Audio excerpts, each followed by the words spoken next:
Hey mon bon ami, si tu veux soutenir la chaîne, je t'invite à le faire gratuitement sur YouTube. Tu regardes une petite pub de 30 secondes et ça nous fait gagner un peu de sous.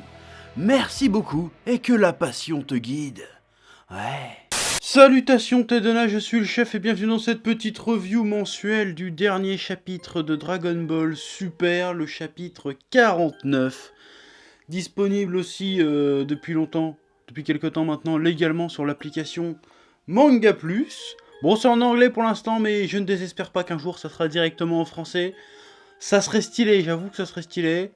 Mais voilà, donc ce petit chapitre, bon, chapitre sympathique, chapitre cool, je me suis pas ennuyé, j'ai pas boudé mon plaisir, même s'il est un peu moins exaltant que le chapitre précédent. Mais bon, on peut pas toujours être à flux tendu, tu vois, donc forcément, de temps en temps, ça se relâche un petit peu. Il n'y a pas énormément de péripéties dans ce chapitre, même s'il y en a quand même quelques-unes, on va y revenir. Un chapitre sympa, une espèce de transition entre deux étapes importantes, j'ai l'impression, mais qui était cool. Il y avait de la bagarre, il y avait de la tactique, quelques petites révélations qui vont relancer des débats qu'on pensait enterrés, mais qui seront toujours raviver dès qu'il y aura un nouveau truc autour de personnages debout, de toute façon. On va en parler, voilà. Bon, première info du chapitre qui répond à une interrogation en suspens par rapport au chapitre précédent, c'est que effectivement, le grand chef Namek, j'ai oublié le nom, a transmis son pouvoir de grand chef au petit Namek avant de se faire fumer. Ce qui explique que Molo a pu faire ses deux vœux et que le dragon ne s'est pas immédiatement éteint quand le Namek était mort. Donc voilà, donc on répond à une petite incohérence qu'on avait. Ensuite, on apprend que Molo est dans l'espace, enfin dans l'espace, dans la haute atmosphère en tout cas, et que Goku Vegeta essaye de le taper, et hop, il se désagrège au dernier moment. Et ils font « Oh, quel est le fuck ?» Alors il va falloir qu'on explique, puisque normalement ils sont censés ressentir le ki des gens. Alors on sait que Molo est capable de cacher son ki, mais en général tu caches pas ton ki en combat, je veux dire. Tu caches ton ki pour te planquer. Donc à un moment donné ils auraient peut-être dû se méfier, genre je vois le gars mais je sens pas son ki. Quel est l'intérêt de cacher son ki alors que je le vois? Tu vois ce que je veux dire?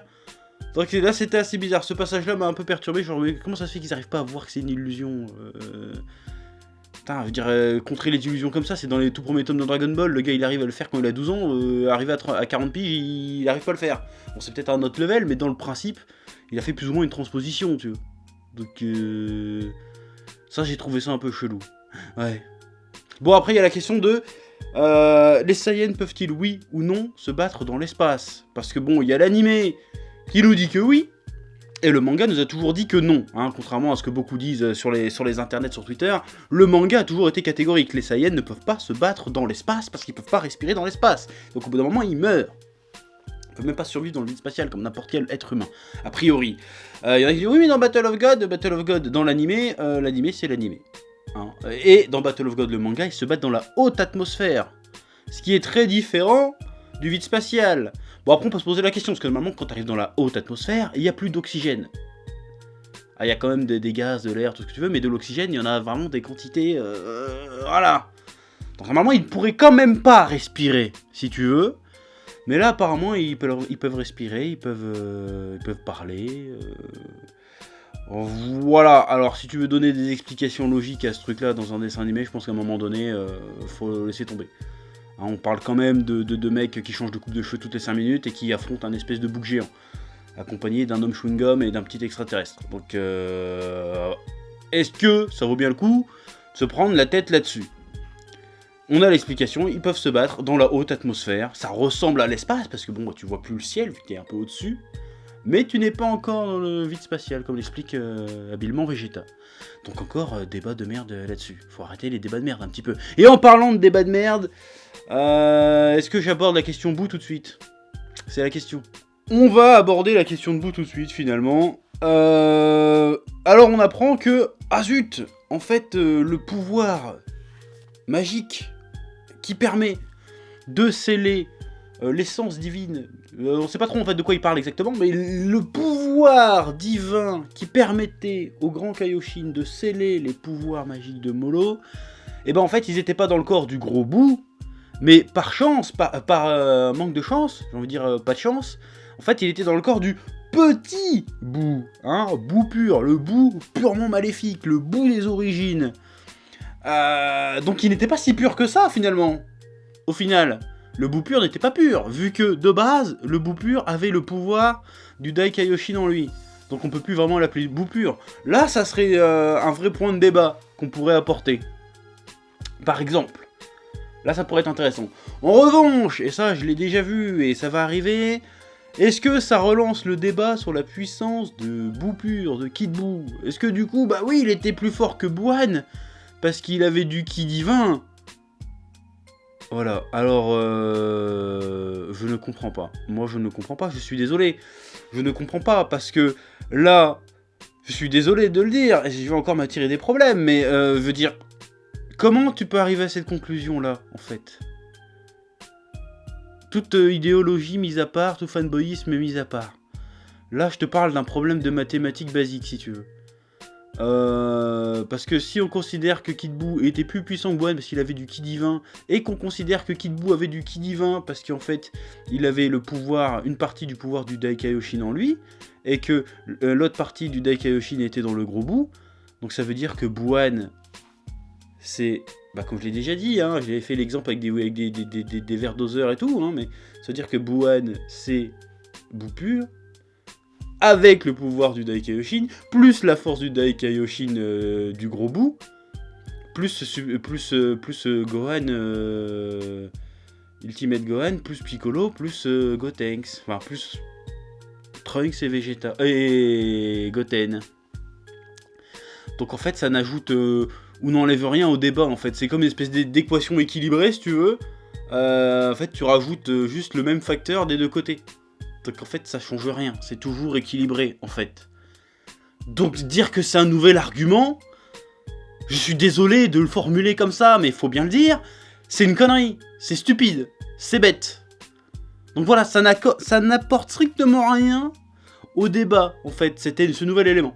Ça nous explique des trucs, ah en fait il avait le pouvoir divin du Daikaioshin, ce qui est logique vu qu'il avait absorbé le putain de Daikaioshin. Donc c'est logique depuis le début qu'il avait du pouvoir divin en lui, Boo si tu veux. Non, encore une fois, le seul point où on peut se poser la question, et là que ça pourrait relever d'une incohérence, en tout cas, ou un truc qui nous a mal expliqué, c'est que, bah, Boo pur, finalement, bah, il était pas pur, vu qu'il avait toujours le pouvoir du Daikaioshin, donc c'était pas le Boo des origines.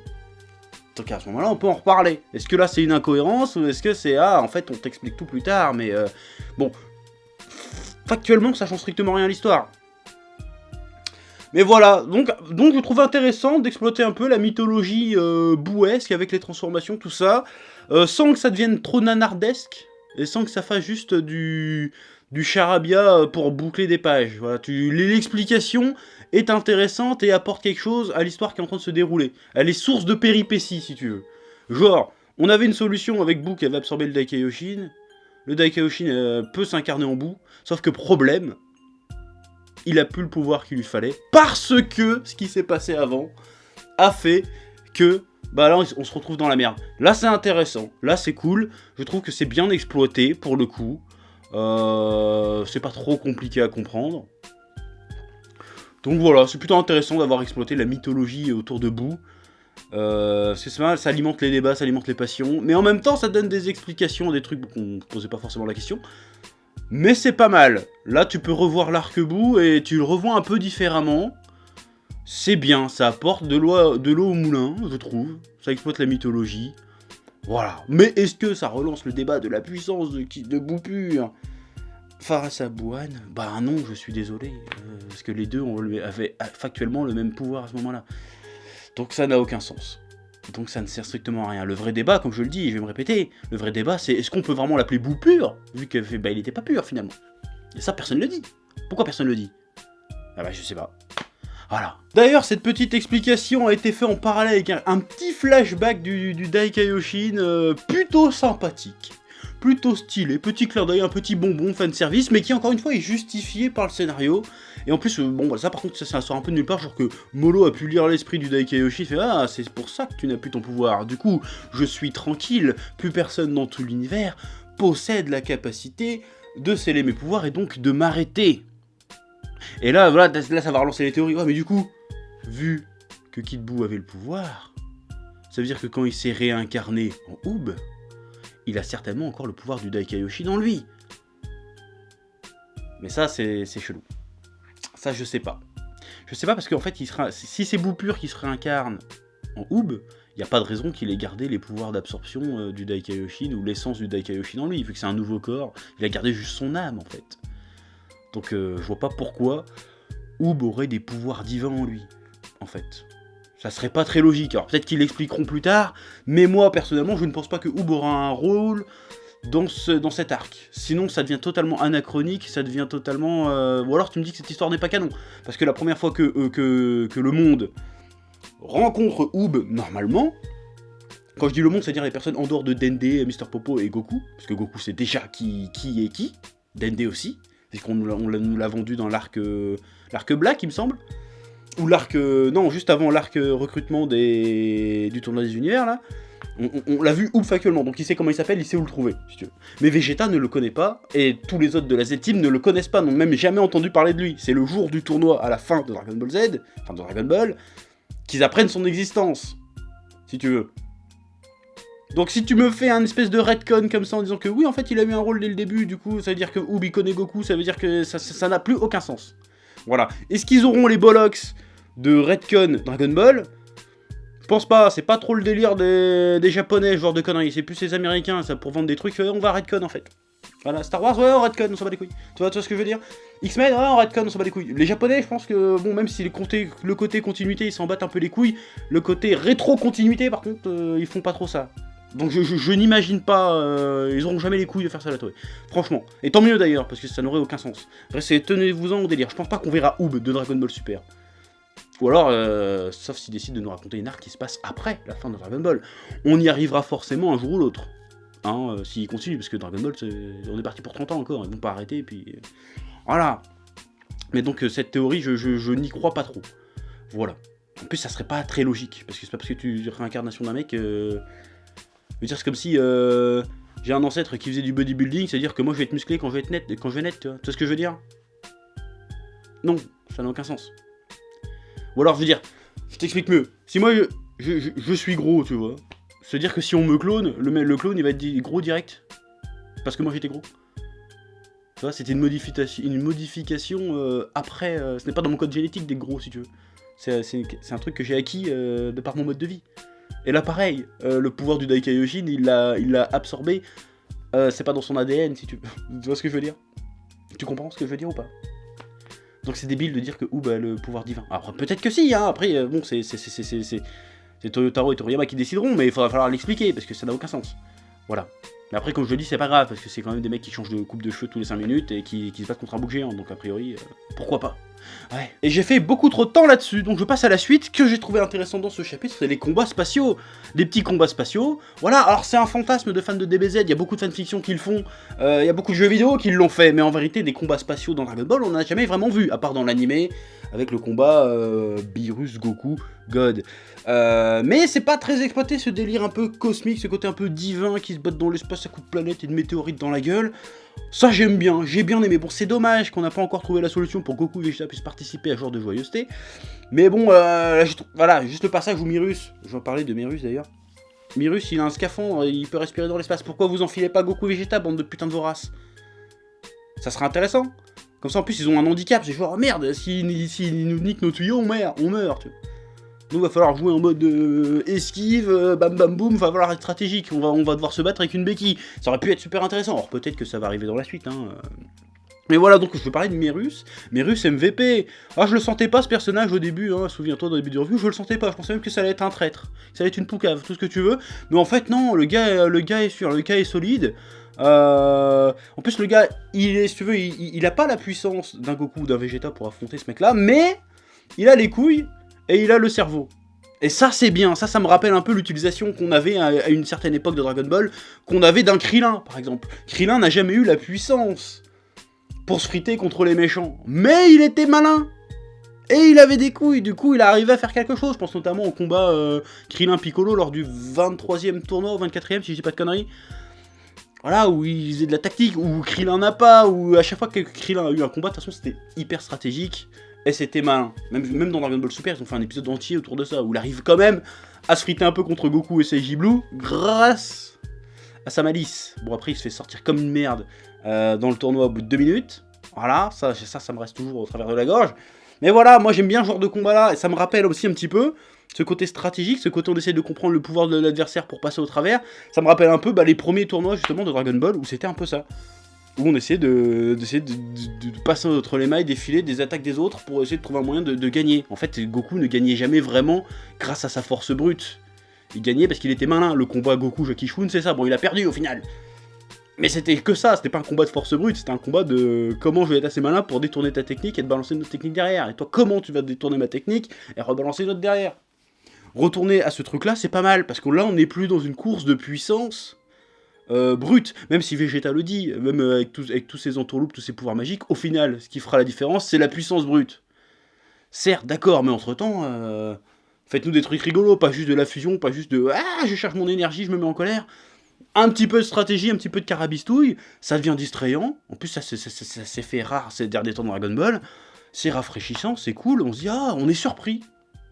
Voilà, la phase où Mirus, il casse les cailloux sur la gueule de Molo et tout pour le réattirer sur la planète Namek.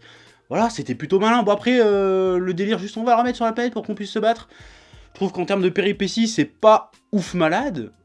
Mais dans l'exécution, c'était intéressant, c'était plaisant à voir, c'était distrayant, c'était neuf. Voilà, donc j'ai bien aimé. Donc je continuais là-dedans, continuer dans cette phase-là, Dragon Ball Super.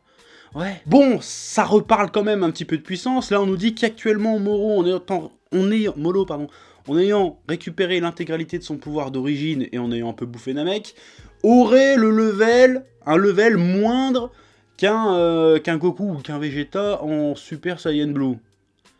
Donc déjà, ça c'est intéressant à savoir, ça. Déjà de base. Est-ce que ça va se régler juste à la chicane de V1 est-ce qu'il y a autre chose à faire? Voilà. Bon, après, il y a Moro en dernier. Molo, putain, ça finit pas rester. Dernière case, il me fait « Ouais, mais vous avez oublié mon troisième vœu. » Donc la dernière fois, j'ai fait une putain de théorie sur le troisième vœu. Je pense que ça serait pas ça. Parce que si ça avait été ça, je rappelle ma théorie, c'était que Molo ait ressuscité les anciennes planètes pour aller les bouffer. Je pense pas que c'était ça. Ou alors ça peut être ça. Mais si ça avait été ça, Molo avait aucune raison de rester traîné autour de Namek. Il aurait très bien pu se barrer, aller bouffer une autre planète et le temps que les autres le rattrapent...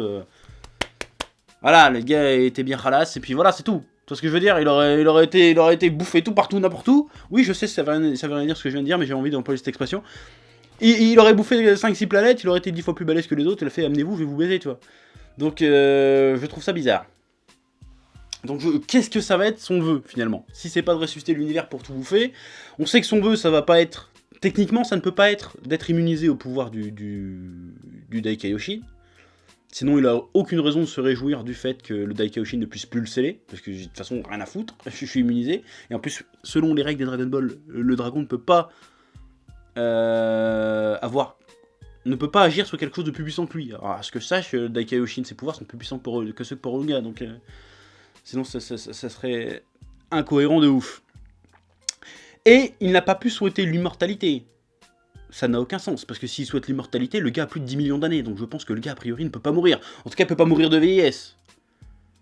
Donc s'il a simplement souhaité l'immortalité physique, c'est-à-dire qu'on ne peut pas le tuer,